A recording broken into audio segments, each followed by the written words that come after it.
Oke, sambil menunggu teman Anda menjawab pertanyaan tadi, kita ulas sedikit ya. Jadi, secara garis besar, pers di dunia itu mungkin bisa kita kategorisasikan ke dalam pers yang berada dalam atmosfer liberalisme, ya. Kemudian pers yang berada dalam atmosfer komunisme. Nah, ini dua kubu yang saling berlawanan nih, ya. Pers yang berada dalam atmosfer liberalisme atau iklim politik liberalisme itu bisa menikmati kebebasannya, ya. Contoh negara-negara Amerika, Eropa Barat, mereka adalah pers yang hidup dalam iklim politik liberalisme. Mereka relatif lebih bebas, ya, memiliki kebebasan individu. Ya, kita tahu bahwa negara-negara liberal adalah negara-negara yang menganut sistem kebebasan individu. Jadi setiap individu memiliki kebebasan yang besar untuk katakanlah mengekspresikan setiap keinginannya, setiap kepentingannya, ya. Itu terjadi juga dalam tataran pers. Jadi pers juga memiliki kebebasan yang luas. Pers terbebas dari juga kungkungan negara, gitu ya. Karena pers dipersilakan untuk menjalankan tugasnya sesuai dengan keinginannya, sesuai dengan keperluannya. Nah, dalam sisi yang berhadapan itu adalah pers di negara komunis. Contoh negara komunis apa sekarang? Cina, Rusia, ya, itu negara-negara komunis yang mempraktekkan komunisme tentu. Nah, di dalam komunisme tidak ada kebebasan individu. Ya. Komunisme itu menganut bahwa rakyat itu harus hidup dalam satu aturan negara yang ketat, gitu ya. Tidak ada individualisme di sana. Tidak ada individualisme.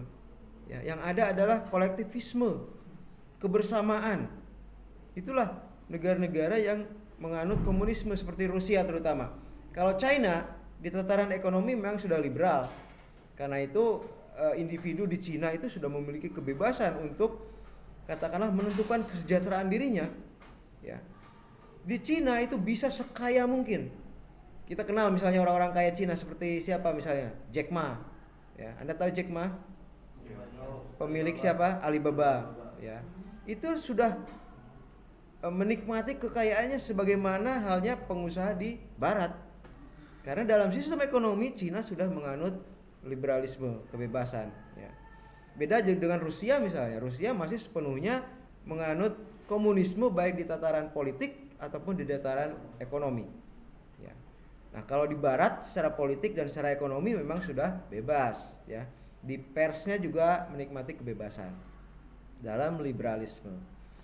Nah, inilah kira-kira dua kubu yang saling berhadapan, berbeda, ya, antara liberalisme dan komunisme. Indonesia kira-kira ada di mana? Ya, di era Orde Baru mungkin Indonesia lebih ke kiri, ya, condong ke komunisme di mana negara mengatur ketat pers, ya. Bahkan banyak sekali kriminalisasi terhadap insan pers ketika itu, ya, dipenjarakan dan lain sebagainya. Nah, tetapi setelah reformasi pers menemukan kebebasannya. Jadi pers bergerak lebih ke kanan, lebih mendekati liberalisme. Ya, tetapi tentu saja karena kita tetap punya asas Pancasila, maka liberalismenya adalah liberalisme yang tidak sepenuhnya individu. Ya. Pancasila itu menganut pemikiran politik yang sebenarnya ada di tengah-tengah antara individualisme dan antara kolektivisme. Gitu ya. Kira-kira di situ. Tetapi kebebasannya sudah relatif didapatkan oleh wartawan. Meskipun dalam banyak kasus tetap saja wartawan Indonesia itu menghadapi berbagai ancaman, hambatan, ya, dari kekuasaan. Nah, di manakah Malaysia dan di manakah Thailand seperti dicontohkan oleh teman Anda itu? Nah, kalau dari sisi peringkat kan dia lebih rendah kebebasan persnya. Artinya lebih bebas wartawan Indonesia dibanding wartawan Malaysia apalagi Thailand yang jauh lebih di bawah dari sisi peringkat indeks kebebasan pers. Ya. Mungkin ada baiknya Anda mencari di internet tentang indeks kebebasan pers supaya Anda punya panduan negara apa ada di peringkat berapa dalam sisi kebebasan pers. Ya. Jadi kalau kita sekarang tadi 112 atau 118 tuh, itu masih relatif rendah ya. Coba bayangkan, bukan negara satu terbebas gitu, tetapi ada ke 100 sekian. Ya, jadi artinya meskipun kita sudah hidup di era reformasi, sudah punya Undang-Undang 40 99 yang relatif bebas, tetapi dari peringkat dunia ternyata kita masih ke 113 tadi ya. Di yang terakhir tuh. Page terakhir. Jadi masih di atas 100 ternyata. Itu masih ada 100 sekian yang di atas kita kebebasan persnya. Itu kira-kira gambarannya. Jadi gambaran kita dengan Malaysia, dengan Thailand yang nggak jauh berbeda sebenarnya.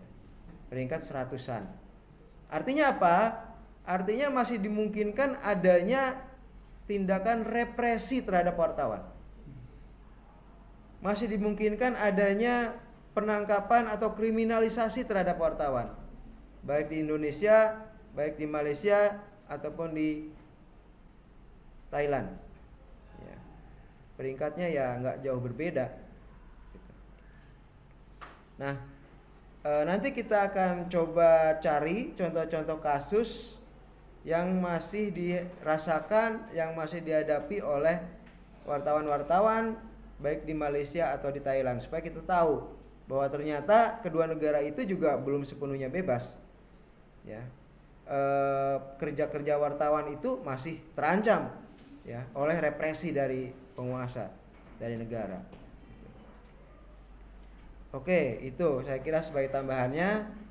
Silakan tadi menjawab pertanyaan yang sudah dilontarkan oleh teman Anda.